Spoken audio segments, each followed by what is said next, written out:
കാറ്റ് നാം അനുഭവിക്കുന്നത് പോലെ, ഒരു വായു ഇവിടെ തിങ്ങി നിറഞ്ഞു നിൽക്കുന്നത് പോലെ പ്രകാരം ചിന്തിച്ചു കഴിഞ്ഞാൽ ദൈവത്തിന് നമ്മളെ പോലെ ഒരു രൂപം ഉണ്ട് എന്ന് നാം ചിന്തിക്കേണ്ടതായിട്ട് വരും. പക്ഷെ ബൈബിൾ വിളിച്ചു പറയുകയാണ് ദൈവം ആത്മാവാകുന്നു. ആത്മാവിനെ കുറിച്ച് നാം പഠിച്ചാൽ ആത്മാവിന് ഒരിക്കലും ഒരു ശരീരത്തെ ഉൾക്കൊള്ളുവാൻ കഴിയും. അതേ സ്വരൂപത്തിലും സാദൃശ്യത്തിലും തന്നിൽ ഉണ്ടാക്കിയ ആ പ്രതിമയുടെ ഉള്ളിലേക്ക്, ആ ശില്പത്തിന്റെ ഉള്ളിലേക്ക് നിക്ഷേപിച്ചു? തന്റെ താൻ മനുഷ്യന് കൽപ്പിച്ചു. അപ്പോൾ ദൈവത്തിന്റെ അധികാരമാണ് വാഴുക. ആഗ്രഹത്തോടെ ദൈവം ഉണ്ടാക്കിയതാണ് മനുഷ്യന് എന്ന് നമുക്ക് കാണുവാനായിട്ട് കഴിയും. അപ്പോൾ രണ്ട് രീതിയിൽ, ഒന്ന് ശില്പമായി ഉണ്ടാക്കി, രണ്ട് ദൈവം ആത്മാവ് ആയി ഉണ്ടാക്കി. ആ ആത്മാവിനെയാണ് ഈ ഹാർഡ്വെയർ ആയിരിക്കുന്ന നമ്മളിലേക്ക് ദൈവത്തിന്റെ ആത്മാവാകുന്ന സോഫ്റ്റ്വെയറിനെ നിക്ഷേപിച്ചു.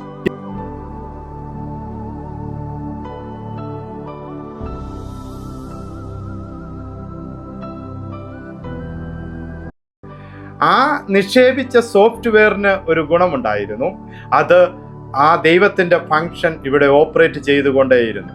മനുഷ്യൻ ആദ്യം നമുക്ക് കാണുവാനായിട്ട് കഴിയുന്നുണ്ട്, ദൈവം ഓരോ മൃഗങ്ങളെയും ഉണ്ടാക്കിയിട്ട് അതിനൊക്കെ പേരിടുവാൻ അവരുടെ ആദാമിന്റെ മുന്നിലൂടെ കടത്തിക്കൊണ്ടു പോകുന്നു. ആദാം ഇട്ടതൊക്കെയും അവയ്ക്ക് പേരായി എന്ന് പറയുന്നത് നമുക്ക് കാണുവാനായിട്ട്, വചനത്തിൽ പറയുന്നത് നമുക്ക് കാണുവാനായിട്ട് കഴിയും.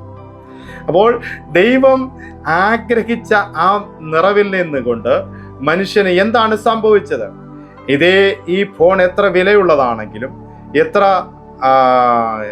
വലിയതാണെങ്കിലും, ആ സോഫ്റ്റ്വെയറിൽ ഒരു വൈറസ് കയറി കഴിഞ്ഞാൽ എന്താണ് സംഭവിക്കുന്നത്? അതിനെ ഉണ്ടാക്കിയ ഏത് അവസ്ഥയ്ക്ക് വേണ്ടിയാണോ, ഏത് പ്രവൃത്തിക്ക് വേണ്ടിയാണോ ആ സോഫ്റ്റ്വെയറിനെ നിർമ്മിച്ചത്, അതിൽ കയറുന്ന വൈറസ് അതിനെ എപ്രകാരമാണോ തിരിച്ച് ആ ഫംഗ്ഷനുകളെ എല്ലാം നാശമാക്കുന്നത് എന്ന് നമുക്ക് കാണുവാനായിട്ട് കഴിയും. എന്നതുപോലെ എന്തു സംഭവിച്ചു? ഏദൻ തോട്ടത്തിൽ ദൈവം തൻ്റെ ആഗ്രഹത്തോടെ ഉണ്ടാക്കിയ സോഫ്റ്റ്വെയറിലേക്ക്, ഞാൻ എന്തിനാണ് ഇന്നത്തെ കാലഘട്ടത്തിൽ നമുക്ക് ഈസിയായി മനസ്സിലാകുന്ന ഒരു രീതിയിലേക്ക് ലളിതമായി നമ്മുടെ ഉള്ളിലേക്ക് പ്രവേശിക്കുന്നതിന് വേണ്ടി മാത്രമാണ് ഞാൻ ഈ മൊബൈലിനെ ഉദാഹരണമായി എടുക്കുന്നത്. നമുക്കറിയാം, യേശു കർത്താവ് ജീവിച്ചിരുന്ന കാലഘട്ടത്തിൽ ആടുകൾ, അന്ന് നടന്നിരുന്ന ചരിത്രങ്ങൾ, അതിനെയൊക്കെ ആസ്പദമാക്കി ഉദാഹരണങ്ങൾ പറയുന്നത് നമുക്ക് കാണുവാനായിട്ട് കഴിയുന്നുണ്ട്.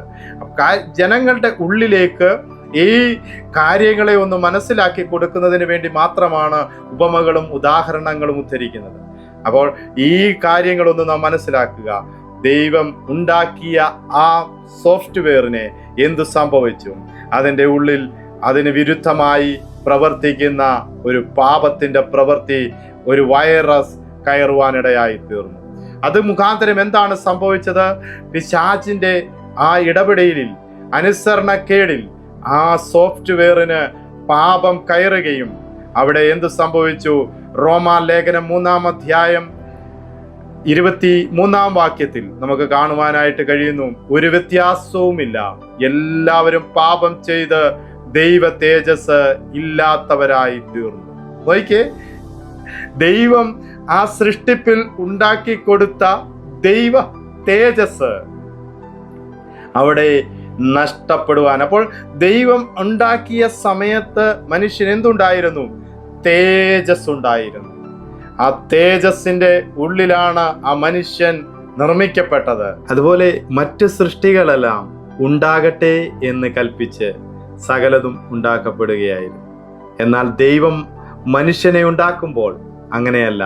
ഒന്നിച്ച് ഒരു മീറ്റിംഗ് കൂടി അതിലൊരു തീരുമാനമെടുക്കുന്നതാണ് നമ്മൾക്ക് ഇവിടെ കാണുവാനായിട്ട് കഴിയുന്നത്. ഉൽപ്പത്തി പുസ്തകം 1-ാം അധ്യായം 26-ാം വാക്യത്തിൽ നമ്മൾ വായിക്കുന്നത് എന്താണ്? അവിടെ വായിക്കുകയാണ്, അനന്തരം ദൈവം നാം നമ്മുടെ സ്വരൂപത്തിൽ. അപ്പോൾ നാം എന്ന ആ ബഹുവചനമാണ് അവിടെ വിളിച്ചു പറയുന്നതായിട്ട് നമുക്ക് കാണുവാനായിട്ട് കഴിയും.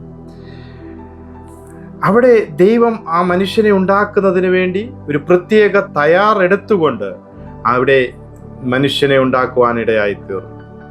അങ്ങനെ ശില്പമുണ്ടാക്കി അതിലേക്ക് ആ ദൈവത്തിൻ്റെ ആത്മാവിനെ, ദൈവത്തിൻ്റെ മുദ്രയാണ് അവിടെ പതിപ്പിക്കുവാനിടയായി തീർന്നത്. അപ്പോൾ നാം മനസ്സിലാക്കേണ്ട കാര്യം, നമ്മളൊരു സാധാരണക്കാരല്ല, ദൈവത്തിൻ്റെ മുദ്ര പതിച്ച വ്യക്തികളായിരുന്നു. എന്നാൽ ആ അനുഭവത്തിൽ നിന്ന് ദുഷ്ടനായ പിശാച് മനുഷ്യനെ തൻ്റെ തന്ത്രത്തിലൂടെ ആ ദൈവം വെച്ച ആ വലിയ അനുഗ്രഹീതമായ പദവിയിൽ നിന്ന്, ആ വാഴ്ചയിൽ നിന്ന് എന്തു ചെയ്യുവാനിടയായി തീർന്നു? ആ മനുഷ്യനെ അവിടെ നിന്ന് തള്ളിക്കളയുവാനിടയായി തീർന്നു. ആ അധികാരത്തിൽ നിന്ന്, ദൈവത്തിൻ്റെ തേജസ്സിനാൽ നിർമ്മിക്കപ്പെട്ട ആ മനുഷ്യനെ ആ തേജസ് നഷ്ടപ്പെട്ടവനാക്കി തീർക്കുവാനായിട്ട് പിശാച് തന്ത്രം ഉപയോഗിച്ചു. ഇതിൻ്റെ പിന്നിലുള്ള കാരണം എന്താണ്? മനുഷ്യൻ ഇത്ര അധികാരത്തോടെ വസിക്കുന്നത്, ഇത്ര ഭൂമിയെ ഭരിക്കുന്നത് ആർക്കിഷ്ടപ്പെട്ടില്ല? പിശാചിന് ഇഷ്ടപ്പെട്ടില്ല. പിശാചിന് എന്തുകൊണ്ട് ഇഷ്ടപ്പെട്ടില്ല എന്നുള്ള കാര്യങ്ങൾ വരുന്ന എപ്പിസോഡുകളിൽ നമുക്ക് അതിനെക്കുറിച്ച് കൂടുതലായിട്ട് പഠിക്കുവാനിടയായി തീരട്ടെ, അതിനെ മനസ്സിലാക്കുവാനിടയായി തീരട്ടെ. എല്ലാത്തിനും ഓരോരോ കാരണങ്ങളുണ്ട്. ദൈവം തൻ്റെ ഇഷ്ടത്തിൽ നിർമ്മിച്ച തൻ്റെ ഇഷ്ടത്തിൽ ദൈവം നിർമ്മിച്ച ആ നിർമ്മാണ പദ്ധതിയെ അധികാരത്തോടെ ഭൂമിയിൽ വാഴുവാൻ നോക്കി, ഒന്നിനെയും വിടാതെയാണ് സകലത്തിൻ്റെ മേലും വാഴുവാൻ മനുഷ്യന് അധികാരം കൊടുത്തു, ഇച്ഛാശക്തി കൊടുത്തു. അപ്പോൾ മനുഷ്യനുമായി ദൈവത്തിന് വലിയൊരു ബന്ധമുണ്ട്. അപ്പൊ അതേ കോപ്പിയാണ് ദൈവത്തിൻ്റെ അധികാരത്തോടുകൂടെ, പരമാധികാരത്തോടുകൂടെ മനുഷ്യനെ വാഴുവാനായിട്ടാണ് ദൈവം മനുഷ്യനെ ഭൂമിയിലാക്കിയത്. നമ്മൾ ഈ കാര്യം മറന്നു പോകരുത്. ഞാൻ എന്തുകൊണ്ടാണ് ആദ്യ തൊട്ട് ഇത്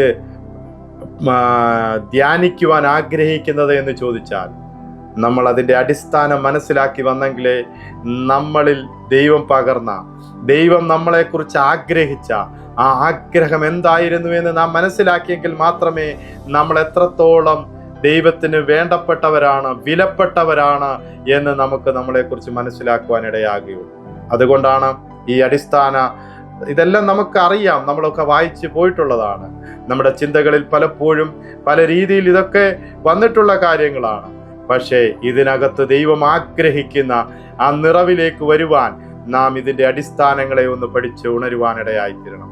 ദൈവത്തിൻ്റെ മുദ്ര പതിക്കപ്പെട്ട ഈ മനുഷ്യൻ ദൈവത്തിൽ നിന്ന് വീണുപോയി. മനുഷ്യൻ്റെ വീഴ്ചയിൽ ദൈവം അവരെ തള്ളിക്കളയുവാൻ ആഗ്രഹിച്ചില്ല. വീണ്ടും ഈ മനുഷ്യനെ ചേർത്തെടുക്കുവാൻ ദൈവം വലിയൊരു പദ്ധതി ഒരുക്കി. അതാണ് യേശു കർത്താവിലൂടെ നമുക്ക് നൽകിയ രക്ഷ എന്ന് പറയുന്നത്. അതിനെക്കുറിച്ച് വിശദമായി വരുന്ന അധ്യായങ്ങളിൽ, വരുന്ന എപ്പിസോഡുകളിൽ നമുക്ക് കൂടുതലായി പഠിക്കുവാനിടയാകട്ടെ. ഇപ്പോൾ ഞാൻ പറഞ്ഞ് മനസ്സിലാക്കിക്കുവാൻ ആഗ്രഹിക്കുന്ന ഒരു കാര്യമെന്ന് പറഞ്ഞാൽ, നാം ദൈവത്തിൻ്റെ പദ്ധതിയിൽ, ദൈവത്തിൻ്റെ ആഗ്രഹപ്രകാരം, ദൈവത്തിൻ്റെ ആത്മാവിനാൽ നിർമ്മിക്കപ്പെട്ട നാം, ഭൂമിയിൽ നിന്ന് ഉളവാക്കിയ ആ ശില്പത്തിൽ, ആ ദൈവത്തിൻ്റെ കൈപ്പണിയായി ഉണ്ടാക്കിയ ആ ശില്പത്തിലേക്ക് ദൈവത്തിൻ്റെ അതേ ആത്മാവിനെ ദൈവം പകർന്നു നൽകുവാനിടയായി തീർന്നു. അതേ ആത്മാവായിരുന്നു ഏദനിൽ ആദാമിലുണ്ടായിരുന്നത്. അതുകൊണ്ടാണ് ആ തേജസ്സിനാൽ അവർ പൊതിയപ്പെട്ടത് കൊണ്ട് നാം റോമാലേഖനത്തിൽ വായിച്ചതുപോലെ, 3-ാം അധ്യായം 23-ാം വാക്യത്തിൽ വായിച്ചതുപോലെ, ഒരു വ്യത്യാസവുമില്ല, എല്ലാവരും പാപം ചെയ്ത് ദൈവ തേജസ് ഇല്ലാത്തവരായി. അപ്പോൾ പാപം ചെയ്യുന്നതിന് മുമ്പ് എന്തുണ്ടായിരുന്നു? ദൈവ തേജസ് ഉണ്ടായിരുന്നു. ആ തേജസ്സിൽ അവർ വസിച്ചത് കൊണ്ട് അവർക്ക് എന്തു സംഭവിച്ചു? അവർക്ക് അവരുടെ ശരീരത്തിന് ഒരു നഗ്നതയോ ഒരു പാപമോ അവർക്ക് കാണുവാനായിട്ട് കഴിഞ്ഞിരുന്നില്ല എന്ന് നമുക്ക് കാണാം. നോക്കുക, മോശ ദൈവത്തെ കാണുന്ന ഒരു അനുഭവത്തെക്കുറിച്ച് നമുക്ക് കാണുവാനായിട്ട് കഴിയുന്നുണ്ട്. അപ്പോൾ നമുക്ക് തോന്നാം, എന്താണ് ദൈവം മോശയെ കണ്ടു എന്ന് പറയുന്നു? ദൈവത്തോട് നമുക്കൊക്കെ സ്വാഭാവികമായി ഉണ്ടാകാവുന്ന ഒരു ചോദ്യമാണ്, ദൈവത്തിന് ഇതൊന്നുമില്ലെങ്കിൽ ദൈവം പറയുകയാണ് മോശയോട്, എൻ്റെ മുഖം നീ കാണുകയില്ല, ഞാൻ അവിടെ ആ പാറയുടെ പിളർപ്പ് വരുമ്പോൾ ഞാൻ എൻ്റെ കൈ കൊണ്ട് അതിനെ മറയ്ക്കും, നീ എൻ്റെ പിൻഭാഗം കാണും പറയുമ്പോൾ നമ്മൾ ഇപ്പോൾ വായിച്ച വാക്യം എന്താണ്? ആ ദൈവം ആത്മാവാകുന്നു. അപ്പോൾ ആത്മാവിന് രൂപമില്ല. ഇതാ ഇവിടെ പറയുകയാണ് മോശയോട്, നീ എൻ്റെ മുഖം കാണുകയില്ല, നീ എൻ്റെ പിൻഭാഗം കാണും, ഞാൻ എൻ്റെ കൈ കൊണ്ട് മറയ്ക്കും. ഇതൊക്കെ പറയുമ്പോൾ നമുക്ക് വീണ്ടും സംശയമാണ്. അപ്പോൾ ദൈവത്തിന് മുഖമുണ്ടോ? ദൈവത്തിന് കൈയുണ്ടോ? ദൈവത്തിന് പുറമുണ്ടോ? അപ്പോൾ ആത്മാവായ ആ ദൈവത്തിൻ്റെ അനുഭവത്തെക്കുറിച്ച് നമുക്ക് വീണ്ടും ഡൗട്ട് വന്നിരിക്കുകയാണ്. അവിടെ പറയുന്ന കാര്യങ്ങൾ ഒരിക്കലും വിരുദ്ധമല്ല. ആ ദൈവം ആത്മാവ് തന്നെയാണ്. എന്നാൽ മനുഷ്യന് മനസ്സിലാകുവാൻ തക്കതായ ആ ദൈവത്തിൻ്റെ സത്തിനെ, ദൈവത്തിൻ്റെ ആ ആത്മാവിനെ ഒരു മനുഷ്യന് കാണുവാനായിട്ട് കഴിയുകയില്ല. അങ്ങനെ കാണുവാൻ കണ്ണു തുറക്കുന്നവർ ദൈവത്തെ കണ്ടാൽ അപ്പോൾ തന്നെ മരിച്ചു വീഴുമെന്ന് അവിടെ പറയുവാനിടയായിത്തീരുന്നു. അങ്ങനെയെങ്കിൽ നാം നോക്കുക, ദൈവത്തിൻ്റെ ഒരു പിൻഭാഗം, ആ തേജസ് ആ പാറയുടെ പിളർപ്പിലൂടെ മോശയുടെ മുഖത്തേക്ക് അടിച്ചപ്പോൾ തന്നെ ആ മോശ ഇറങ്ങി വരുമ്പോൾ എത്ര വലിയ ശോഭയുള്ളതായി ആ മോശയുടെ മുഖം തെളിഞ്ഞു കാണുവാൻ ഇടയായി എന്ന് നാം ഒന്ന് മനസ്സിലാക്കുക. അപ്പോൾ ആ ഒരു ചെറിയ തേജസ് ആ മോശയുടെ മുഖത്തേക്ക് അടിച്ചപ്പോൾ അത്രത്തോളം പ്രകാശമായി അവിടെ നിന്ന ജനങ്ങൾക്ക് മോശയുടെ മുഖത്തേക്ക് നോക്കുവാൻ പോലും കഴിയാതെ വണ്ണം ആയിത്തീർന്നെങ്കിൽ, ദൈവത്താൽ നിർമ്മിക്കപ്പെട്ട ആ ദൈവത്തിൻ്റെ ആത്മസ്വരൂപമായി ആത്മാവിനെ പകർന്ന ആദാമിനെയും ഹൗവായെയും എത്ര തേജസ്സോടുകൂടെയാണ് ദൈവം നിർമ്മിച്ചിരുന്നത്. ദൈവത്തിൻ്റെ അതേ അനുഭവത്തിൽ നിൽക്കപ്പെട്ട ആ മനുഷ്യൻ ഭൂമിയെ വാഴുവാൻ, ഭൂമിയെ ഭരിക്കുവാൻ വേണ്ടിയാണ് ദൈവം ആഗ്രഹിച്ചത്. അങ്ങനെയാണ് ദൈവം ഇന്നും ആഗ്രഹിക്കുന്നത്.